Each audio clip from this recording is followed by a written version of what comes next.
Hello and welcome students. Polymers की unit हमने start की है। इसमें हम basic introduction of polymers study कर चुके हैं। लिंक डिस्क्रिप्शन बॉक्स में अवेलेबल है। आज का हमारा टॉपिक है फ्री रेडिकल पॉलीमराइजेशन। ठीक है, स्टार्ट करते हैं अपना लेक्चर। मैंने आपको on the basis of mechanism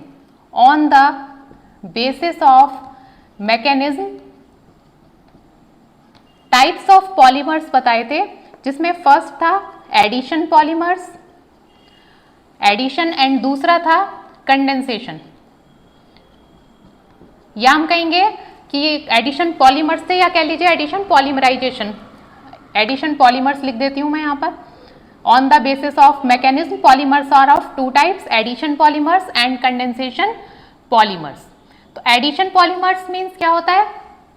ऐसे पॉलीमर्स जो जब बनते हैं, जब पॉलीमराइजेशन की प्रोसेस होती है तो कोई भी बाय प्रोडक्ट नहीं बनता, वो एडिशन पॉलीमर्स होते हैं। जैसे कि हमने इथीन से पॉलीइथीन बनाया था, CH2 डबल बॉन्ड CH2 के N मॉलिक्यूल्स जब कंबाइन होते हैं रिपीटेड मैनर में तो ये पॉलीइथीन बनाते हैं इस तरह से। तो हमारा मोनोमर था इथीन और पॉलीमर होता है पॉलीइथीन। ठीक है, ये तो हो गया एडिशन पॉलीमर या एडिशन पॉलीमराइजेशन की प्रोसेस, जिसमें कोई भी बाय प्रोडक्ट नहीं बना, कोई भी बाय प्रोडक्ट नहीं रिमूव हुआ। कंडेंसेशन पॉलीमर्स, ऐसे पॉलीमर्स या जिनमें जब जो बनते हैं तो कोई ना कोई बाय प्रोडक्ट जरूर रिमूव होता है उस प्रोसेस में, चाहे वो वाटर का मॉलिक्यूल हो, अमोनिया का हो, या कोई भी छोटा मॉलिक्यूल रिमूव होता है। इसका एग्जाम्पल नायलॉन 6,6 का जो हमारी मैकेनिज्म थी, जो हमारी रिएक्शन थी, देखिए हेक्सामिथाइलिन डायमीन। क्या है ये कंपाउंड? हेक्सा, 6 मॉलिक्यूल किसके हैं? CH2 के, तो हेक्सामिथाइलिन। एमीन डाई, 2 हैं NH2 ग्रुप, तो डायमीन। तो नाम हो गया इसका हेक्सामिथाइलिन डायमीन।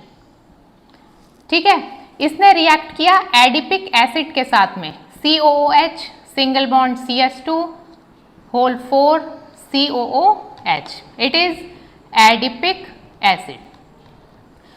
तो जब पॉलीमराइजेशन की प्रोसेस होती है तो इसके भी N मॉलिक्यूल और एडिपिक एसिड के भी N मॉलिक्यूल रिपीटेड मैनर में आपस में जुड़ते हैं और पॉलीमर बन जाता है। अब क्योंकि ये कंडेंसेशन पॉलीमराइजेशन की प्रोसेस है तो इसमें कोई ना कोई मॉलिक्यूल रिमूव होगा एज अ बाय प्रोडक्ट।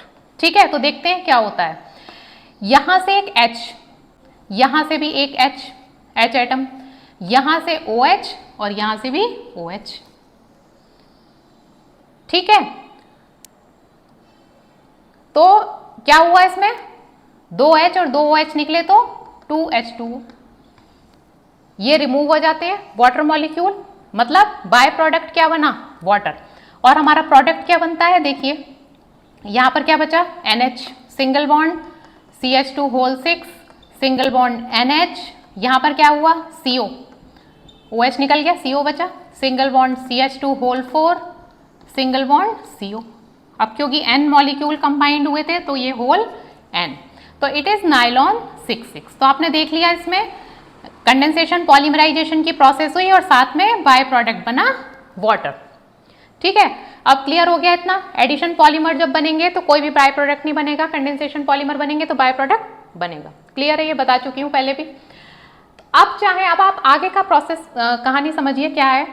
चाहे वो एडिशन पॉलीमराइजेशन हो, चाहे वो कंडेंसेशन पॉलीमराइजेशन हो, ठीक है, इतना आसान नहीं है जितना दिख रहा है। रिएक्शन हमने लिखी, इथीन से पॉलीइथीन बन गया, या इससे ये दोनों कंबाइंड हुए, ये बन गया। लेकिन इनके पीछे की मैकेनिज्म क्या होती है? ये सभी रिएक्शन, चाहे वो ये वाली हो एडिशन या कंडेंसेशन हो, 3 स्टेप में कंप्लीट होती है। ठीक है, मतलब पॉलीमराइजेशन 3 स्टेप्स में होता है। सबसे पहला चेन इनिशिएशन, पहली स्टेप होगी चेन इनिशिएशन, सेकंड स्टेप होगी चेन प्रोपेगेशन, और थर्ड स्टेप होगी चेन टर्मिनेशन। ठीक है, क्लियर है इतना? 3 स्टेप में होगी, ऐसा नहीं है इथीन के मॉलिक्यूल आए कंबाइंड हुए और पॉलीइथीन मिल गया हमें, ऐसा नहीं है। ये 3 स्टेप्स के थ्रू रिएक्शन कंप्लीट होती है। अब इसमें जो चेन इनिशिएशन जब हम कह रहे हैं, इनिशिएशन का मतलब है जब पॉलीमर बनना, मतलब मोनोमर रिएक्ट किया मोनोमर ने आपस में, तो उनकी चेन को इनिशिएट कौन करेगा, इनिशिएट करने कौन आएगा?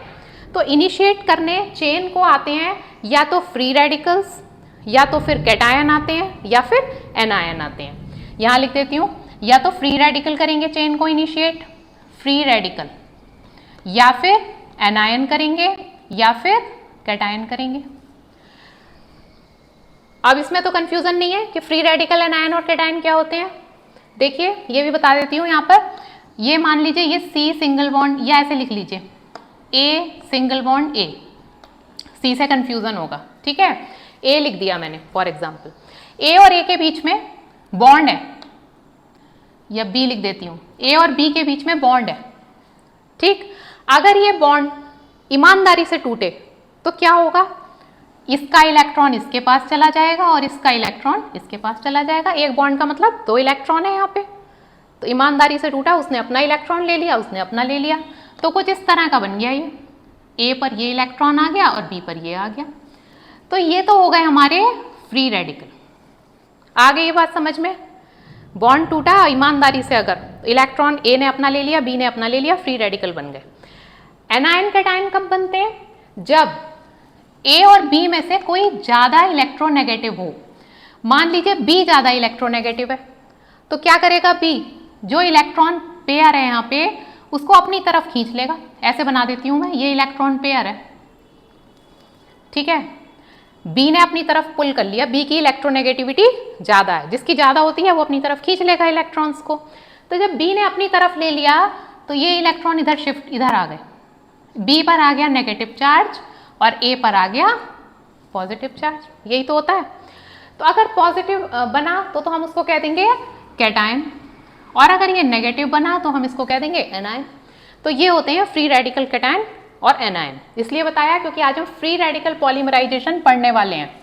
तो फ्री रेडिकल पॉलीमराइजेशन के लिए हमें एक्चुअली पता होना चाहिए कि फ्री रेडिकल होते क्या हैं, ठीक है। जिन्हें नहीं पता है समझ लीजिए।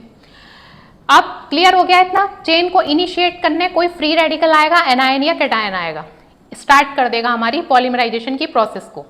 सेकेंड स्टेप में चेन प्रोपेगेशन होगा, चेन प्रोपेगेट होगी, और थर्ड स्टेप में चेन जो है वो टर्मिनेट होगी, मतलब चेन जो है क्लोज हो जाएगी और हमें हमारा पॉलीमर मिल जाएगा। तो ये 3 स्टेप में होगा। आज हम पढ़ने वाले हैं फ्री रेडिकल पॉलीमराइजेशन। तो देखिए किस तरह से होती है इसकी प्रोसेस। इथीन से पॉलीइथीन बनना हम समझेंगे आज के लेक्चर में।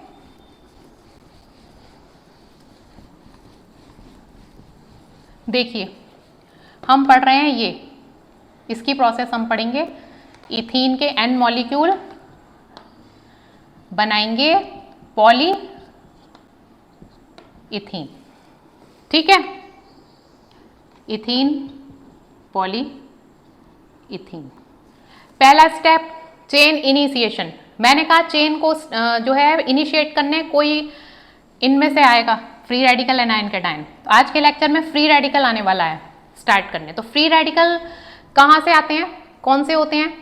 ऑर्गेनिक परऑक्साइड्स, ऑर्गेनिक परऑक्साइड्स को लिया जाता है चेन इनिशिएटर की तरह, एज चेन इनिशिएटर, ठीक है। तो अगर पर्टिकुलर किसी एग्जाम्पल की बात करूं मैं यहां पर, तो मैं यहां पर ले रही हूं बेंजोइल परऑक्साइड। बेंजोइल परऑक्साइड ले लेते हैं। देखिए C6H5, C double bond O, single bond O, single bond O, C double bond O, C6H5।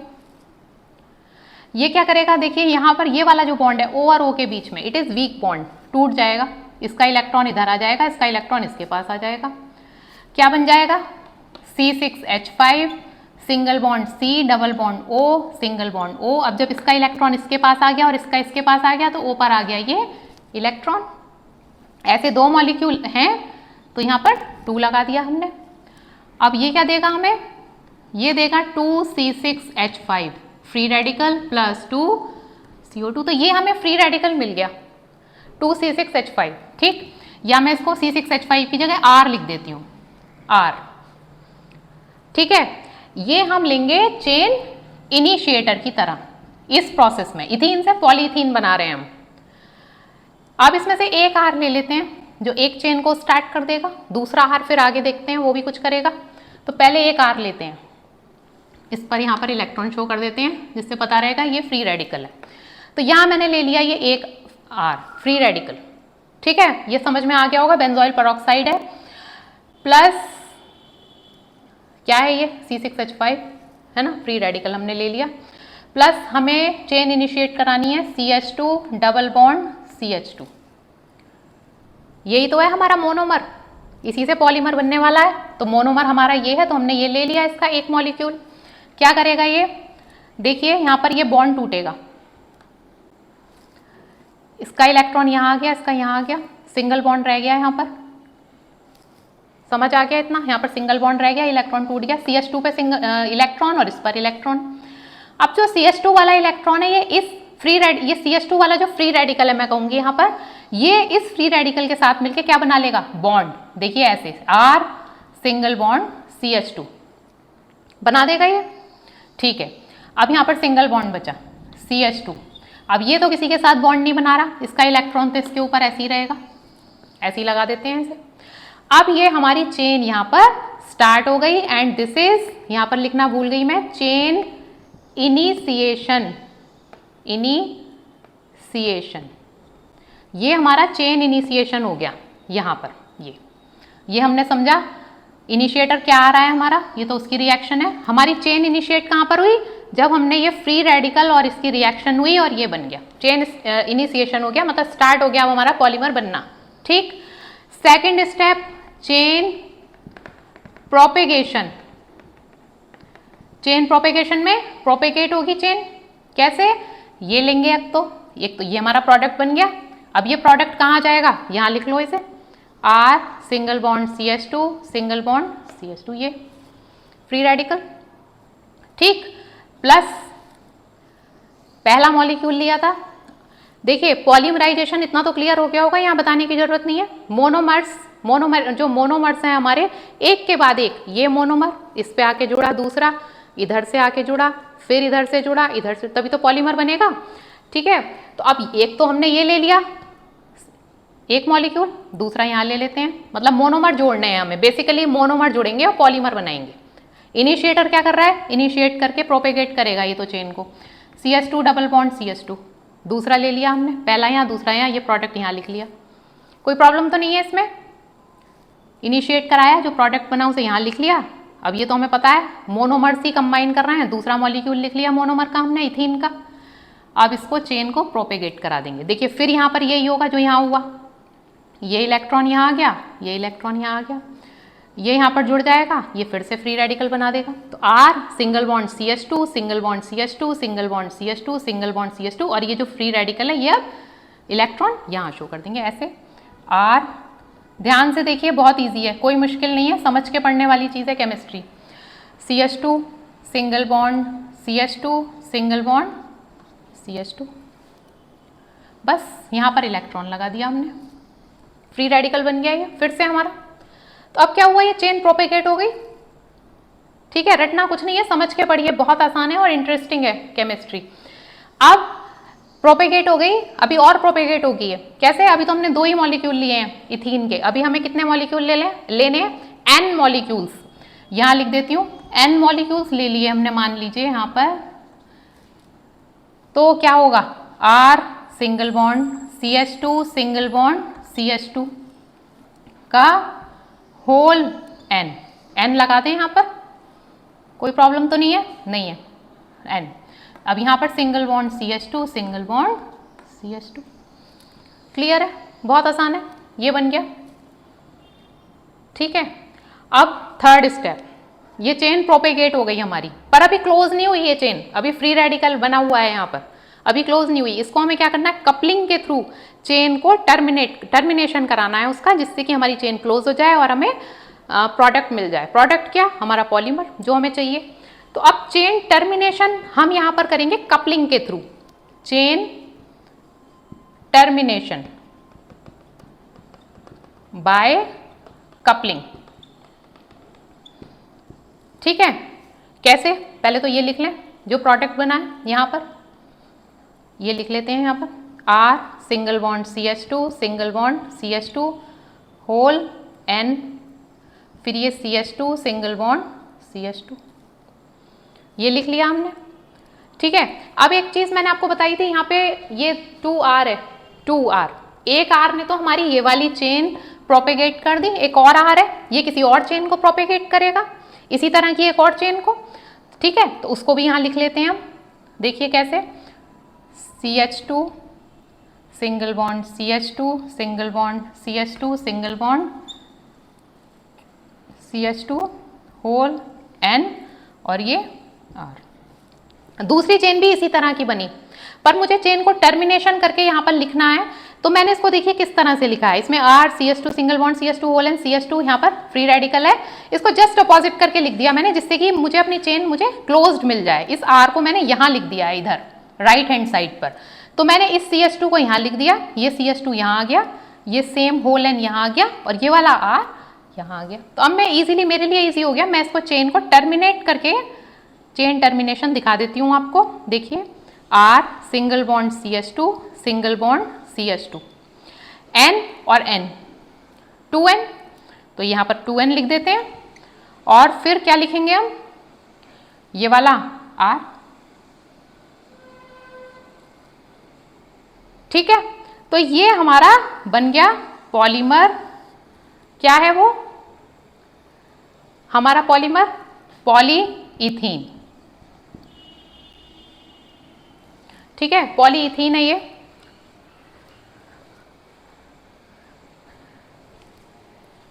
तो इस तरह से हमने आज फ्री रेडिकल पॉलीमराइजेशन को समझा कि फ्री रेडिकल पॉलीमराइजेशन में फ्री रेडिकल हमने क्या लिया, उसने चेन को किस तरह से इनिशिएट किया, प्रोपेगेट किया और टर्मिनेट किया।